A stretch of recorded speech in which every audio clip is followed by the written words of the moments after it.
तो आज मैं Mufasa the Lion King movie को एक्सप्लेन करने वाला हूँ। इस मूवी में हमें बताया जाएगा कि स्कार अपने भाई से इतनी नफरत क्यों करता था, इन दोनों के बीच में ऐसा क्या हुआ था।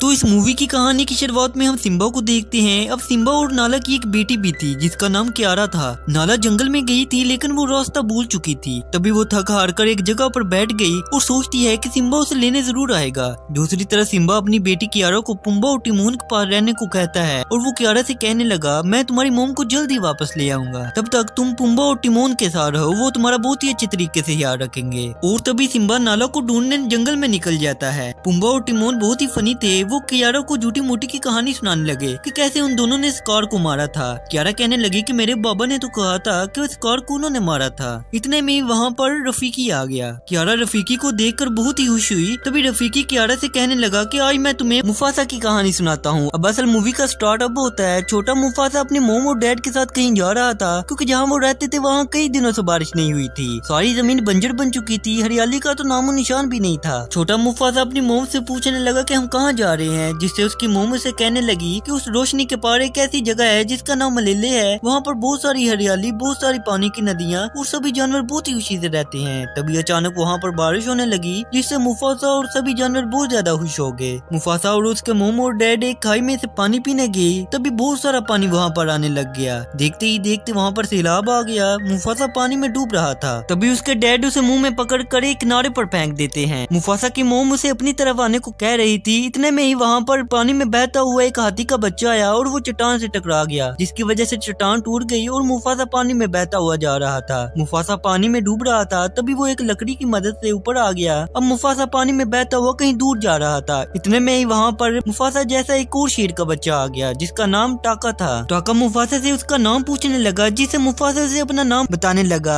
टाका मुफासा से कहने लगा, तुम्हारे पीछे बहुत ही ज्यादा खतरनाक मगरमच्छ हैं। मुफासा ये देखकर किनारे की तरफ आने लगा। टाका मुफासा को बाहर निकालने में मदद करने लगा। इतने में ही वहाँ पर टाका की मोम ने आकर सारे मगरमच्छों को भगा दिया। तब टाका अपनी मोम से कहने लगा कि हम मुफासा को अपने साथ अपने घर ले चलें, लेकिन टाका की मोम कहने लगी कि हम किसी आवारा को अपने साथ नहीं रखते। तभी मुफासा कहने लगा कि मैं आवारा नहीं हूँ, हम कहीं जा रहे थे। तभी वहाँ पर सैलाब आ गया और मैं उसी सैलाब में बहता हुआ यहाँ आ गया। ये सुनकर टाका की मोम उसे अपने साथ अपने घर ले आती हैं। टाका के डैड जो कि वहाँ के किंग थे, ये देखकर बहुत गुस्सा हुए। वो कहने लगे कि हम आवारा को अपने साथ नहीं रखते। मुफासा फिर से कहने लगा कि मैं आवारा नहीं हूँ, मेरे मोम और डैड जरूर मुझे ढूंढ लेंगे। और मुफासा कहने लगा कि मैं बहुत तेज भागता हूँ, मैं आपको भी हरा दूंगा। तब किंग कहने लगा, तुम मेरे बेटे टाका के साथ रेस लगाओ, अगर तुम जीत गए तो तुम यहाँ रह सकते हो, लेकिन अगर तुम हार गए तो मैं तुम्हें खा जाऊंगा। अब टाका और मुफासा रेस लगाने लगे। टाका मुफासा से बहुत ज्यादा तेज था, वो बहुत ही तेजी से भाग रहा था, लेकिन टाका को मुफासा बहुत अच्छा लगने लगा। वो इसे बाई बोलने लगा,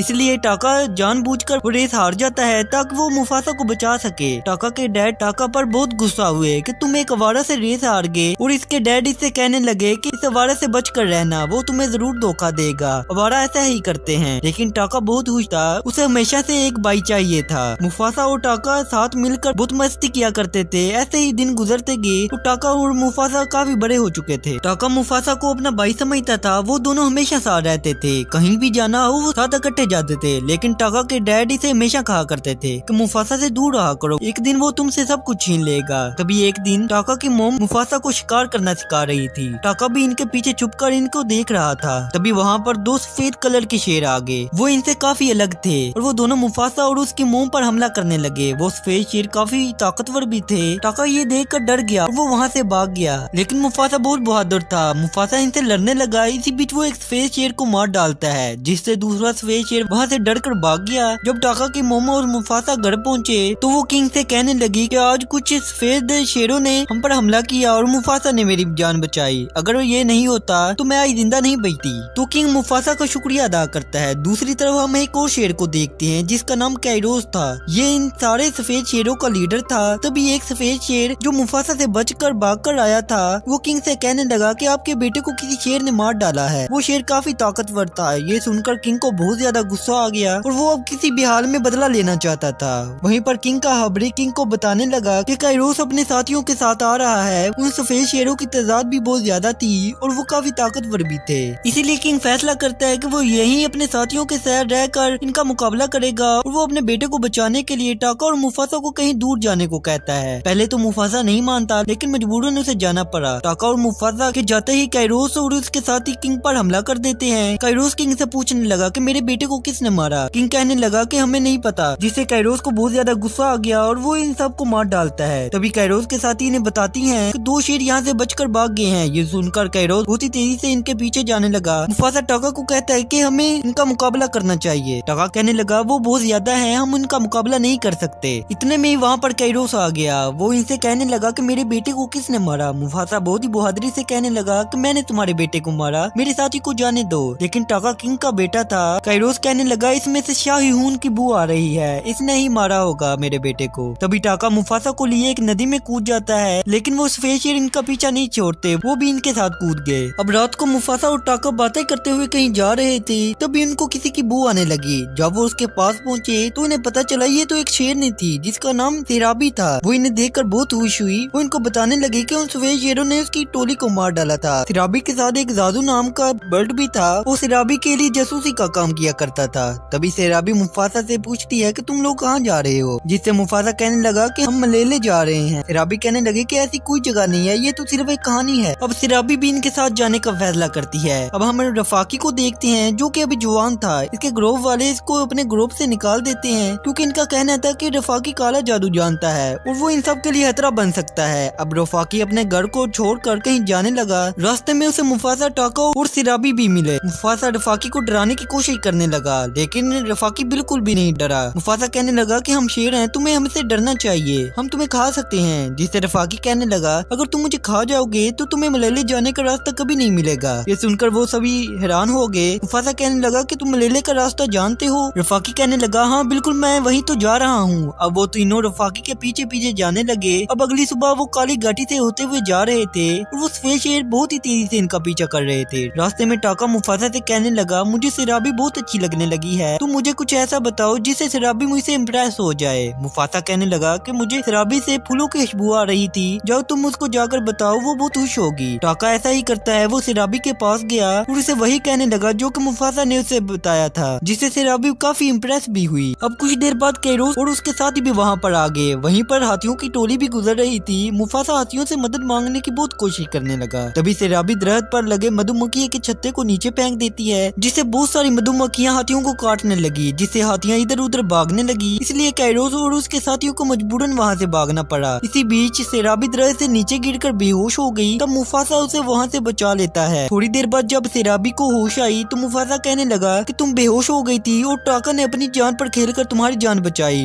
मुफासा चाहता था कि सेराबी टाका को पसंद करने लगे। सेराबी टाका का शुक्रिया अदा करने लगी। अब चलते चलते वो एक बर्फ के पहाड़ के पास पहुँच गए। फाकी कहने लगा कि इस पहाड़ के पार मलेले है। अब वो सब बर्फ के पहाड़ को पार करने लगे, लेकिन इनके पैरों के निशान पड़ रहे थे, जिससे वो सफेद कलर के शेर इनका पीछा करते हुए आ सकते थे। तभी मुफासा को एक तरकीब आई। वो जादू से कहकर इन निशानों को मिटाने को कहता है। जादू बर्फ की मदद से सारे निशानों को मिटाने लगा। जब काइरोस और उसके साथी वहाँ पर पहुँचे तो उन्हें कुछ समझ नहीं आ रही थी कि आगे कहाँ जाना है, क्योंकि जादू ने सारे निशानों को खत्म कर दिया था। दूसरी तरफ रफाकी बहुत ज्यादा थक चुका था, तो मुफासा उसे अपने ऊपर बैठा कर कहने लगा कि मैं हूँ ना। ये सुनकर सेराबी समझ गई कि मुफासा ने उसकी जान बचाई थी। अब रात को सेराबी मुफासा के पास आई तो वो उसे कहने लगी कि वो तुम ही थे जिसने मेरी जान बचाई थी, तुम सच क्यों नहीं बोल देते, वो तुम ही थे, तुम बहुत बहादुर हो। मुफासा कहने लगा कि नहीं, वो टाका था। सेराबी कहने लगी कि मुझे सब पता है, मैं तुम्हें बहुत ज्यादा पसंद करती हूँ। और मुफासा भी इसे पसंद करने लगा था। ये सब कुछ टाका सुन रहा था। टाका सेराबी को बहुत ज्यादा पसंद करता था। जब उसने देखा कि मुफासा सेराबी को और सेराबी मुफासा को पसंद करने लगी है तो टाका का दिल बहुत ज्यादा टूट गया और वो दिल में बार बार कहने लगा धोखेबाज धोखेबाज। तभी उसको अपने डैड की याद आई। वो टाका से हमेशा कहा करते थे कि ये आवारा है,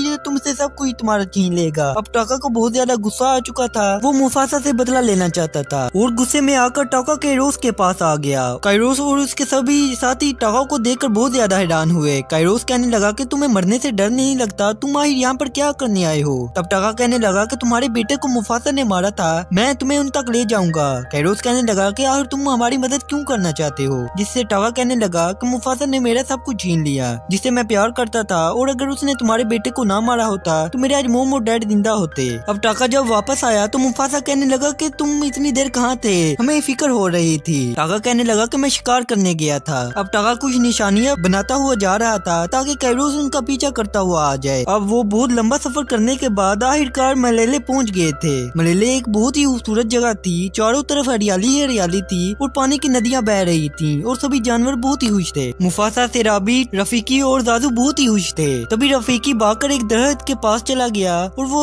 मुफासा से कहने लगा कि मेरे ख्वाब में हमेशा ये दरख्त आया करता था। तभी मुफासा को किसी के दहाड़ने की आवाज आई। जब उसने पीछे मुड़कर देखा तो काइरोस और उसके साथी वहाँ पर खड़े हुए थे। मुफासा को समझ नहीं आ रही थी कि ये सब यहाँ तक कैसे पहुँच गए, उन्होंने तो कोई निशान भी नहीं छोड़ा था। काइरोस कहने लगा कि अपने भाई का शुक्रिया अदा करो जिसने मेरी मदद की यहाँ तक पहुँचने को। मुफासा टाका से कहने लगा कि तुमने ऐसा क्यों किया, तुम तो मेरे भाई थे ना। टाका कहने लगा कि तुम मेरे भाई नहीं हो, तुमने मुझसे मेरा सब कुछ छीन लिया जिससे मैं प्यार करता था। मैंने तुम्हारी जान बचाई और तुमने मुझे ही धोखा दे दिया। दूसरी तरफ से राबी दूसरी शेरनियों से मदद मांगने गई, लेकिन वो सभी काइरोस से बहुत ज्यादा डरती थी। असल में सभी जानवर काइरोस से बहुत ज्यादा डरते थे। फिर मुफासा चट्टान से खड़े होकर सबको कहने लगा कि आज हमने काइरोस को नहीं मारा तो ये हम सबको मार डालेगा, कोई जिंदा नहीं बचेगा। अपने बच्चों के बारे में सोचो, अगर तुम सब मेरा साथ दो तो हम इसका मुकाबला कर सकते हैं। अब सभी जानवरों में बहुत ज्यादा जोश आ गया, सब मुफासा के साथ खड़े थे। तभी कुछ सफेद शेरनियां मुफासा पर हमला करके इसे एक गुफा में गिरा देती हैं। काइरोस भी इस गुफा में आ गया, फिर वो आपस में लड़ने लगे। टाका भी इन दोनों को लड़ते हुए देख रहा था। काइरोस मुफासा के मुकाबले काफी ताकतवर था। फिर टाका को अपने बचपन के दिन याद आने लगे कि कैसे वो एक दूसरे के भाई थे और वो कितना एंजॉय किया करते थे। टाका को एहसास होने लगा कि ये गलत हो रहा है। काइरोस मुफासा को पंच मारने ही वाला था, तभी टाका सामने आ गया जिससे टाका के फेस पर एक कार बन गया। ऊपर रफीकी जमीन पर हाथ रखता है जिससे पहाड़ टूटने लगे। जिस गुफा में मुफासा, काइरोस और टाका थे वहाँ बहुत सारे पत्थर गिरना शुरू हो गए। पत्थर गिरने की वजह से जमीन टूट गई। मुफासा और काइरोस पानी में गिर गए। तभी एक बहुत बड़ा पत्थर पानी में गिर रहा था। मुफासा बहुत ही चालाकी से काइरोस को उस पत्थर के नीचे धकेल देता है जिससे काइरोस पत्थर के नीचे आकर मारा गया। मुफासा ऊपर आया तो टाका उसे बाहर निकालने में मदद करता है। मुफासा ने इन सब जानवरों को काइरोस से बचाया था, इसलिए सभी जानवर मुफासा को राजा मानने लगे। तभी रफीकी मुफासा के पास आया और वो इससे कहने लगा कि मेरे साथ आओ, तुम्हारा कोई इंतजार कर रहा है। जब मुफासा वहाँ गया तो वो देखता है कि उसकी मोम अभी भी जिंदा थी। मुफासा की मोम मुफासा को देखकर बहुत ज्यादा खुश हुई, लेकिन मुफासा के डैड अभी जिंदा नहीं बचे थे। तब टाका वहाँ आया तो सभी जानवर कहने लगे कि इसे यहाँ से निकाल दो, इसने हमें धोखा दिया है। लेकिन मुफासा कहने लगा कि नहीं, जब तक मैं जिंदा हूँ टाका यहीं पर रहेगा, एक आम शेर की तरह। मुफासा बहुत ज्यादा गुस्सा था। वो टाका से कहने लगा कि अब तुम्हारा नाम मैं अपनी जुबान पर कभी नहीं लूंगा, जिससे टाका कहने लगा तो अब से मेरा नाम स्कार होगा। ये कहकर वो वहाँ से चला जाता है। अब यहीं पर रफीकी अपनी कहानी खत्म करता है जो कि वो कियारा को सुना रहा था। कियारा कहने लगी कि काश मैं भी अपने दादा मुफासा से मिल सकती। अब सिम्बा और कियारा की मोम भी वापस आ चुके थे। कियारा देखती है कि उसका एक छोटा भाई भी आ चुका है। सभी बहुत ज्यादा खुश थे और यहीं पर मूवी खत्म हो जाती है।